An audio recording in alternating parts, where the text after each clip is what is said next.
गांव का सबसे बुजुर्ग व्यक्ति बैठा था। उसके चारों ओर बच्चे बैठे थे, ध्यान से उसकी कहानियां सुन रहे थे। वह अक्सर एक रहस्यमय पारसमणि की कहानी सुनाता था, जो पत्थरों को सोने में बदल देती थी। कहा जाता था कि यह मणि गांव के पास ही कहीं गहरी गुफाओं में छिपी हुई है, लेकिन उसे पाना आसान नहीं था। सिर्फ वही इसे पा सकता था, जिसका दिल पवित्र और इरादे नेक हों। कहानी सुनते सुनते गांव का एक युवक अर्जुन प्रेरित हो गया। वह दृढ़ संकल्प के साथ पारसमणि की खोज में निकल पड़ा। उसके पास न कोई धन था, न कोई मार्गदर्शन, लेकिन उसका विश्वास अटल था कि वह इस मणि को ढूंढ निकालेगा। उसने अपनी यात्रा शुरू की, पहाड़ों की ओर, जहां वो रहस्यमयी गुफाएं थीं। अर्जुन घने जंगलों से गुजरा, जहां कई चुनौतियां उसका इंतजार कर रही थीं।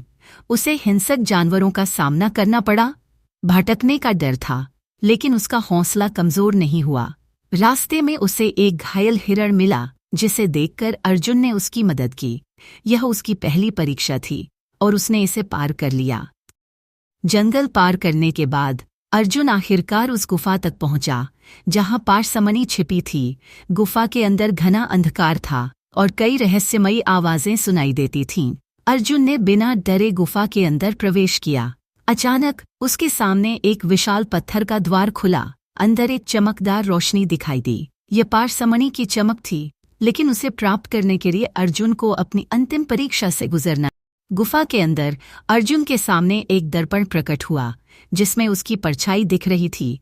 तभी एक आवाज आई, जो खुद को पहचान सकेगा वही पारसमणि प्राप्त कर सकता है। अर्जुन ने दर्पण में खुद को ध्यान से देखा। उसे अपनी कमजोरियां और ताकत दोनों नजर आईं। उसने स्वीकार किया कि पारसमणि से ज्यादा मूल्यवान उसकी खुद की पहचान है। जैसे ही उसने यह समझा, दर्पण गायब हो गया, और उसके हाथ में पारसमणि प्राप्त करने के बाद अर्जुन गांव लौट आया। लेकिन उसने यह मणि किसी को नहीं दी, क्योंकि उसने समझा कि सच्चा सोना खुद की पहचान और नेक दिल है।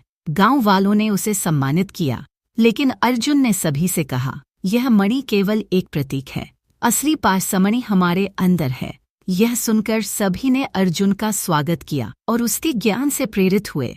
अर्जुन ने पारसमणि को एक नदी में फेंक दिया, यह बताते हुए कि हर इंसान के पास अपनी पारसमणि है, जो सिर्फ उन्हें ही ढूंढनी है।